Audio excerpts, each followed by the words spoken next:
Hello दोस्तों, नमस्कार। SM किसी चैनल में मैं आप सब लोगों का दिल से बहुत बहुत स्वागत करता हूं। फर्स्ट टाइम विजिट किया जरूर चैनल को सब्सक्राइब कर लेना, साथ में बेल आइकन को हिट करके ऑल जरूर सेलेक्ट कर लेना। उसी के साथ साथ फ्री स्टॉक मार्केट क्लासेस इस चैनल को भी चाहो तो फॉलो कर सकते हो, सब्सक्राइब कर सकते हो। यहाँ पर भी बेल आइकन को हिट करके ऑल जरूर सेलेक्ट करके रख लेना। इस चैनल का लिंक आपको ऊपर आई बटन पे या फिर नीचे डिस्क्रिप्शन में मिल जाएगा। उसी के साथ साथ आज के दिन का पहला इंपॉर्टेंट वीडियो डीमार्ट क्रैश होने के बाद अभी क्या करना चाहिए, लिंक नीचे डिस्क्रिप्शन में दिया है, चाहो तो इसको भी कवर कर सकते हो। तो चले दोस्तों, फिलहाल इस वीडियो को स्टार्ट कर लेते हैं।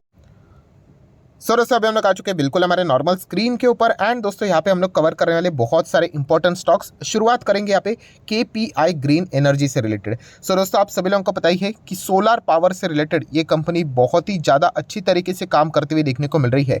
एंड उसी से रिलेटेड, सोलर पावर सेल से रिलेटेड इन लोगों को एक और ज़बरदस्त मेगा ऑर्डर मिलते हुए देखने को यहाँ पे मिल चुका है।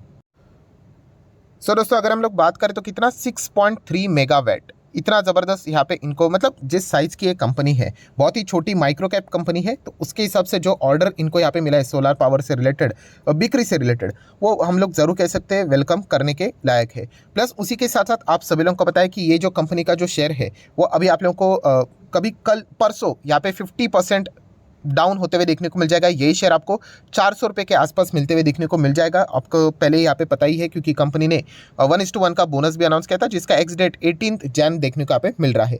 18 जनवरी की बात करें, यही स्टॉक आप लोगों को नियर बाय 400 रुपये के आसपास आते हुए देखने को यहाँ पे मिल जाएगा। मतलब प्राइस यहाँ पे और भी कम होते हुए देखने को मिल जाएगी। डेफिनेटली बहुत ही शानदार कंपनी है यहाँ पे। एंड बोनस के चलते प्राइस नीचे आएगा, तो ये भी पॉइंट आप लोगों को पता है यहाँ पे होना चाहिए, जिसमें आपको कोई भी नुकसान होने वाला नहीं है। नेक्स्ट बात करेंगे दोस्तों तो सोला विनयार्ड्स, ये जो कंपनी जस्ट अभी बाजार में एंटर करते हुए देखने को मिली थी। कल के दिन का आखिरी वीडियो आप लोगों ने देखा ही होगा। कंपनी ने जो Q3 का जो ट्रेलर रिलीज किया है, चाहे तो आप इसको अपडेट्स भी बोल सकते हो, बहुत ही शानदार ट्रेलर था, बहुत ही शानदार अपडेट था, जिसके चलते ये उम्मीद क्रिएट हो चुकी है कि कंपनी के Q3 के नंबर्स, ओवरऑल रिजल्ट्स, पूरी पिक्चर बहुत शानदार हो सकती है। एंड उसी चीज़ को बाजार ने वेलकम कर दिया है। लगभग 15% की तेज़ी आज के दिन इस स्टॉक में हम लोग को देखने को यहाँ पे मिली है। नेक्स्ट अगर हम लोग यहाँ पे बात करेंगे दोस्तों तो federal bank, yes federal bank ने भी जो परफॉर्मेंस दिखाया है वो बहुत ही शानदार दिखाया है। एनपीपी की अगर हम लोग बात करें, कंपनी का प्रॉफिट अच्छा है, एनपीबीटी भी अच्छा है, एनपीएटी भी अच्छा है। प्रोविजनिंग की भी बात करें तो गिरते हुए देखने को मिल रहा है। एनपीएस की भी बात करें परसेंटेज के हिसाब से तो बहुत ही शानदार परफॉर्मेंस देखने को मिल रहा है, हल्की सी गिरावट भी देखने को मिल रही है। तो तीनों पैरामीटर्स की अगर हम लोग बात करें तो फेडरल बैंक ने अच्छा ही परफॉर्मेंस दिखाया। जैसे कंपनी के नंबर आए, एक शार्प तेजी देखने को मिली, जो कि एक नॉर्मल बात है। ट्रेडिंग से रिलेटेड एक अच्छा वेलकम किया गया, फिर उसके बाद तो प्रॉफिट बुकिंग हो ही जाती है। लॉन्ग टर्म के हिसाब से फेडरल बैंक का जो परफॉर्मेंस है वो अच्छा ही देखने को यहाँ पे मिल रहा है। नेक्स्ट अगर हम लोग यहाँ पे बात करेंगे दोस्तों तो नो डाउट हर किसी का फोकस रहने वाला था विप्रो के ऊपर।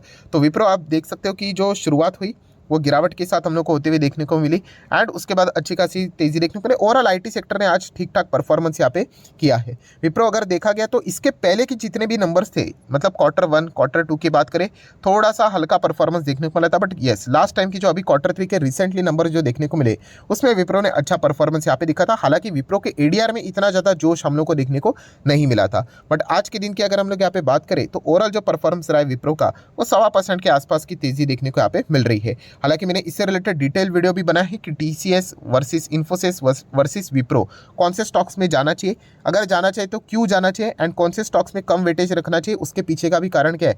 तो आप चाहो तो उस वीडियो को भी देख सकते हो। उस वीडियो का लिंक भी मैं ऊपर आई बटन पे देने की कोशिश कर दूंगा।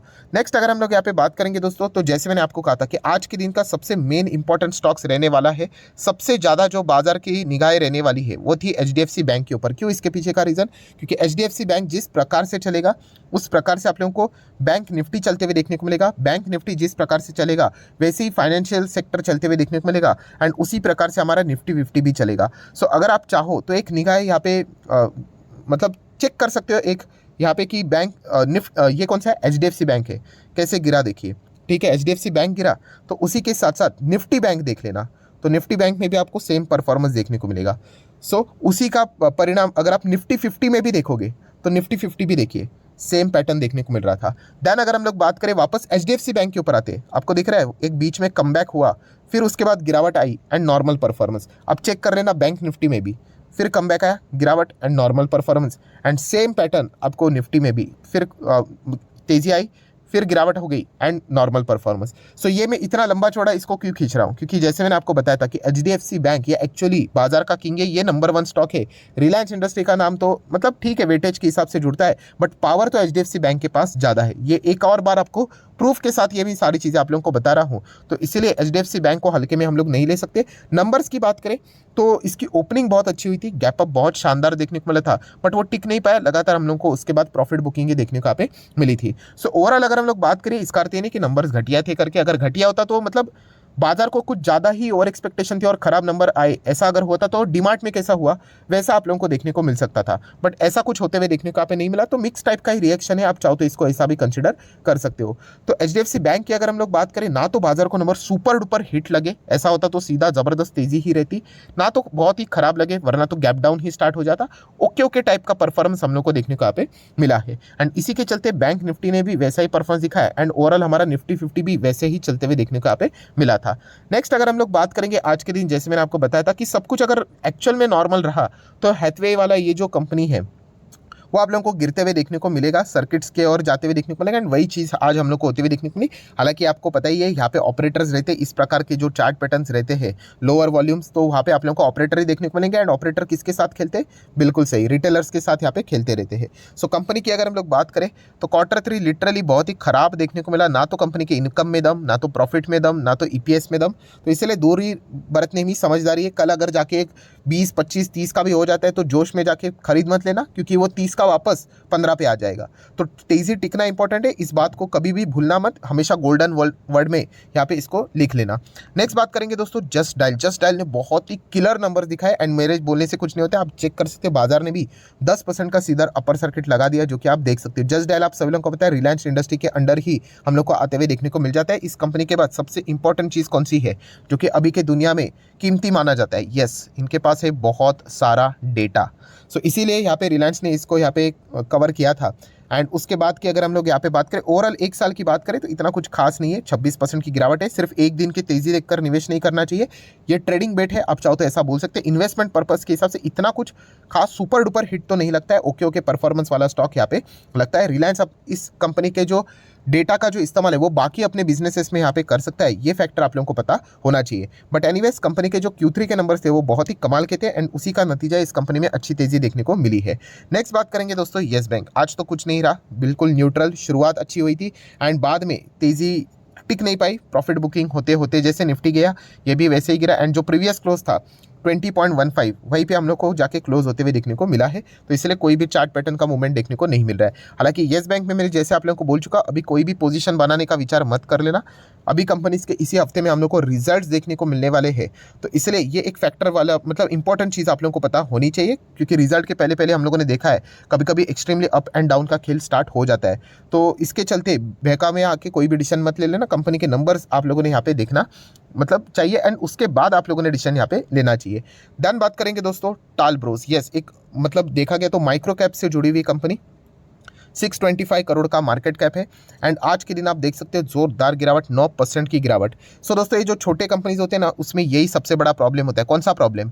कि इस कंपनी में बड़े इन्वेस्टर्स भी रहते हैं, एंड बड़े इन्वेस्टर अगर माल बेचने की खबर बाहर आ जाती है तो यहाँ पे जिन जिन लोगों ने उन के चलते खरीदने की कोशिश की थी तो वो भी अपना पोजीशंस को हल्का कर देते या फिर एग्जिट कर लेते, एंड आज के दिन टालब्रोस में हम लोग को यही होते हुए देखने को मिला है। दो दिग्गज इन्वेस्टर डॉली खन्ना की बात करें एंड विजय केडिया सर की बात करें, उन्होंने जो उनकी जो पहली परसेंटेज होल्डिंग थी, आज अपडेट सामने आया कि उनकी परसेंटेज होल्डिंग अभी हम लोग को प्रीवियस क्वार्टर के हिसाब से कम होती हुई देखने को यहाँ पे मिली है। सो जैसे ही न्यूज़ सामने आई, इसके चलते टालब्रोस में हम लोग को 9% की गिरावट होते हुए देखने को यहाँ पे मिली है। सो इसलिए जब भी माइक्रो कैप में अगर आप जाते हो तो ये रिस्क हमेशा हमारे साथ रहता है, ये आपको पता होना चाहिए कि किसी के पास अगर इसके बड़े शेयर्स रहेंगे एंड अगर वो एक प्लेयर अगर वो शेयर को बेच देता है तो स्टॉक सीधा क्रैश होता है, क्योंकि इनमें वॉल्यूम्स बहुत कम होते हैं।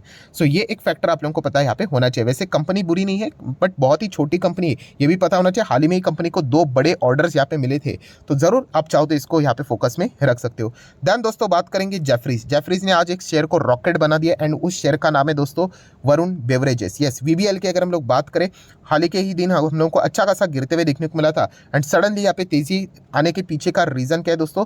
तो जेफरीज ने यहाँ पे वीबीएल से रिलेटेड एक रिपोर्ट जारी कर दी, मतलब उन्होंने पहले ही जेफरीज को बाइंग से रिलेटेड बातें बोली थी, एंड जब उनकी रिपोर्ट सामने आई तो उन्होंने अपने बाय के कॉल को रिटर्न किया है, मेंटेन किया है, एंड उन्होंने ये तक कह दिया है कि आप यहाँ पे एग्रेसिवली बाय करके आगे बढ़ सकते हो, मतलब और भी यहाँ पे खरीद सकते हो। ये मैं नहीं बोल रहा हूँ, जेफरीज बोल रहा है। जेफरीज के हिसाब से और 28% की तेजी करंट प्राइस से आप लोगों को VBL में देखने को मिल सकते हो। जेफरीज ने टारगेट दिया है 1540 का। सो नो डाउट जेफरीज का भी नाम बहुत बड़ा है। हाँ, कभी कभी इनके जो रिपोर्ट्स रहते हैं कभी डरावने वाले भी रहते हैं। जैसे कि आपको पता होगा एक बार रिलायंस से रिलेटेड इन्होंने टारगेट दिया था 880 का, तो बहुत सारे लोग गुस्सा भी यहाँ पे हुए थे। तो इसलिए इनके रिपोर्ट्स का नकारा नहीं जा सकता, बट येस कभी कभी इनके रिपोर्ट्स बहुत सॉलिड भी रहते हैं। एंड आप देख सकते हो इनके ही रिपोर्ट्स के चलते, टारगेट्स के चलते जो बड़े इंस्टीट्यूशनल होते हैं वो कभी कभी अपनी बाइंग यहाँ पे मॉडिफाई, मतलब पोजीशंस अपने मॉडिफाई कर लेते हैं। सो जेफरीज के अकॉर्डिंगली यहाँ पे ये 1500 से भी ऊपर यहाँ पे जा सकता है। तो इसलिए आज हम लोग को यहाँ पे ज़बरदस्त बाइंग होते हुए देखने को यहाँ पे मिली है। बट मैं अपनी राय आप लोगों को ऑलरेडी सामने रख चुका हूं कि मैं यहाँ पे जेफरीज बोले या फिर कोई भी रेटिंग एजेंसी कोई भी टारगेट दे, मैं कभी भी उनको ब्लाइंडली फॉलो यहाँ पे नहीं करता हूँ। VBL no doubt fantastic company, इसमें कोई शक की गुंजाइश नहीं। बट येस जो हमारी पुरानी ओल्ड होल्डिंग है, आपको पता है हम लोग इसको बहुत पुराने टाइम से होल्ड कर रहे हैं। 2 बार तो यहाँ पे हम लोग बोनस एंजॉय कर चुके हैं। ओवरऑल कंपनी ने 3 बार बोनस दिया है। एंड यहाँ पे अगर मैं बात करूँ अभी के हिसाब से, इसमें मैं तो फ्रेश बाइंग करने नहीं जाने वाला हूँ। मैं ऑलरेडी बोल चुका हूँ क्यों, क्योंकि ऑलरेडी पुरानी होल्डिंग है, उसी को एंजॉय करने का। क्योंकि ये कंपनी बिल्कुल टॉप लेवल पे, एक साल में 92% के रिटर्न से 5 साल के 500% है। एंड मैक्सिमम रिटर्न की बात करें तो 824% के रिटर्न है। सो इसमें अगर मुझे वापस एंट्री करना है तो मैं एक्सपेक्ट करूंगा, डीमार्ट कैसे गिरा था वैसे इसमें थोड़ी सी हेल्दी गिरावट होनी चाहिए। 10-15% की गिरावट के लिए मैं नहीं जाना चाहूँगा, क्योंकि ये कंपनी ऑलरेडी बहुत ही जोरदार तरीके से भागते हुए देखने को मिली है। सो अगेन कहना चाहूँगा, इसका अर्थ ये नहीं कि ये कंपनी खराब है, खराब होती तो मैं एग्जिट ही कर लेता। मैं अगेन कहना चाहूँगा कि थोड़ा सा कूल ऑफ होना चाहिए।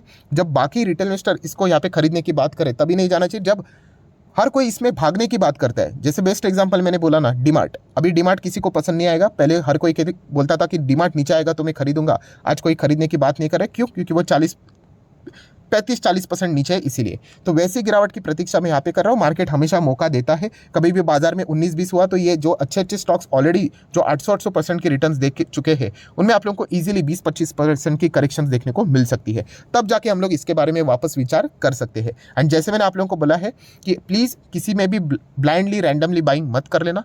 Q3 के रिजल्ट देखकर ही डिसीजन ले लेना। सो आशा करता हूँ जितने भी इंपॉर्टेंट पॉइंट्स थे, खबरें थी, सारी मैंने कवर कर ली है। वीडियो अच्छा लगे तो चाहो तो इसको लाइक एंड शेयर कर सकते हो। एंड डीमैट अकाउंट अगर आपने अभी तक ओपन नहीं किया तो लिंक नीचे डिस्क्रिप्शन में 25 वीडियो की लिस्ट आपको बिल्कुल फ्री ऑफ कॉस्ट मिल जाएगी। आपका नाम कौन सा अकाउंट आपने लिंक के थ्रू ओपन किया है प्रॉपर्ली कमेंट सेक्शन बता देना, तो हफ्ते भर के अंदर अंदर सारे लेक्चर्स मेरे साइड से आप लोगों को फ्री ऑफ कॉस्ट प्रोवाइड कर दिए जाएंगे। So that's it, thank you very much दोस्तों। We will be meeting our studio, तब तक के लिए बाय बाय।